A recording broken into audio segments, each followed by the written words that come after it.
नाज़रीन, बुलेटिन जो सिलसिलो जारी है। इते अवांखे अहम ख़बर ॾेई रहिया आहियूं त पीपी चेयरमैन बिलावल भुट्टो ज़रदारी चयो आहे त हाणे नेब जे रहण जो को जवाज़ ई नाहे। हुन चयो त मुल्क में अहिड़ो इदारो हुजणु घुरिजे जेको हुकूमत ऐं मुख़ालिफ़ धुर ॿिन्ही जो एहतिसाब करे। जजनि ऐं जनरलनि जे एहतिसाब लाइ बि इदारो क़ाइमु करणु घुरिजे।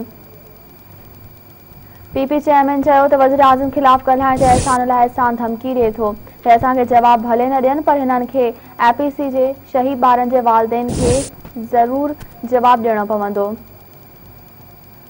क़ौमी असेंबली में ख़िताब कंदे बिलावल भुट्टो ज़रदारी चयो त कुलभूषण पाकिस्तान जो दुश्मन आहे, हुकूमत हुन जो दिफ़ा पई करे।